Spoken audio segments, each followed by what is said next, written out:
அந்த பொய்யை உடைக்கணும். அமெரிக்கா ஒரு இஸ்லாமிய நாடுங்கிற உண்மையை வெளியே கொண்டு வரதான் என்னுடைய கான்செப்ட். எப்படி அமெரிக்கா இஸ்லாமிய நானும் நம்மள கேட்போம். நான் இப்போ உங்ககிட்ட கேட்கிறேன், who is discover of America? அதாவது அமெரிக்காவை கண்டுபிடிச்சது யாருன்னு. அது இங்கிலீஷ் சாருக்கு தெரியாதுங்கிறதுனால அதை கான்செப்ட் பண்ணா சார் சொல்லுங்க. நான் சார் நம்ம வீட்ல இருக்கிறது ஒரே ஒரு ஆன்சர் தான், அவ்வளோ முஸ்லிம் சொல்லுவோம். ஆனா அதுதான் பொய். அது எப்படின்னா அதுக்கு எனக்கு ஆதாரம் இருக்கு. கொலம்பஸ் வந்து 1492 ஆசிய கண்டத்தை நோக்கி பெறட்டு இந்தியாவை அடையணும் அப்படின்றதுக்காக போறாரு. ஆனா வழி தவறி அமெரிக்கா வந்தாரு. இப்போ ஒரு ஊர் கண்டுபிடிக்கிறதா இருந்தா அங்க மக்களே வாழ்ந்துட்டு இருக்காங்க. ஆனா இவர் வந்து அமெரிக்காவுக்கு வரும்போது அங்க செப்பிந்தியர்கள் வாழ்ந்துட்டு இருக்காங்க. இப்பயும் உங்களுக்கு புரிஞ்சிருக்கும் கொலம்பஸ் கண்டுபிடிக்கிறது, ஏன்னா அங்க வாழ்ந்துட்டு இருக்காங்க. சரி, செப்பிந்தியர்களுக்கு முன்னாடி எகிப்தியர்கள் வாழ்ந்துட்டு இருக்காங்க. அவங்க வாழ்ந்திருக்கிறதுக்கான அடையாளம் வந்து பிரமிடு. இது வந்து எகிப்தில இருக்க பிரமிடு, இது அமெரிக்கால இருக்க பிரமிடு.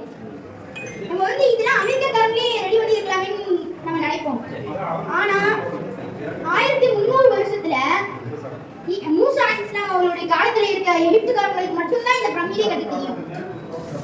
இது அமெரிக்காக்குள்ள இருக்க இந்த இடத்துல தான், இந்த எல்லா ஊர்லயும் தான் பிரமிடு இருக்கு. அமெரிக்காவே இதுதான் முழுசா.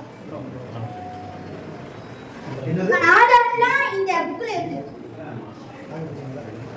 அதுக்கப்புறம் நீங்க கேட்டீங்க இஸ்லாமிய நாடு சொல்றீங்க, இங்கதான் வாழ்ந்துருக்காங்க, வாழ்ந்ததுக்கு இஸ்லாமிய நாடுன்னு சொல்றீங்க. அதுக்கான ஆதாரம் இன்னொரு ஆதாரம் என்னன்னா, ஆப்பிரிக்கா பக்கத்துல மாலி அப்படிங்கிற ஊர் இருக்கு.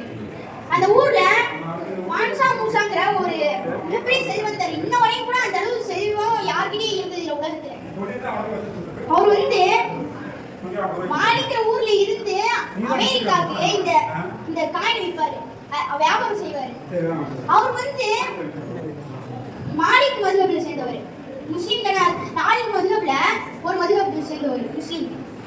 அவருடைய கூட்டத்தார்களும் முஸ்லீம் தான், மாலிக் மதுஹப்ல சேர்ந்தவங்க தான். இதிலே தெரிஞ்சிருக்கும் முஸ்லீம்கள் வாழ்ந்திருக்காங்கன்னு.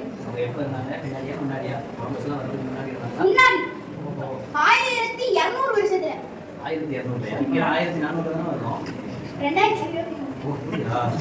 2020 அதுக்கப்புறம் இன்னொரு ஆதாரம் என்னதுன்னா, எகிப்துக்காரங்கள்ல பாதி முஸ்லிம்கள் இருக்காங்க. ஷாஃபிஈ மதுஹபை சேர்ந்தவங்க அவங்க. ஆமா, அவங்க முஸ்லிம் தான். அதுக்கப்புறம் தாபியீன்கள் காலத்தில் இருந்து வஹாபிய விஷம் வருவதற்கு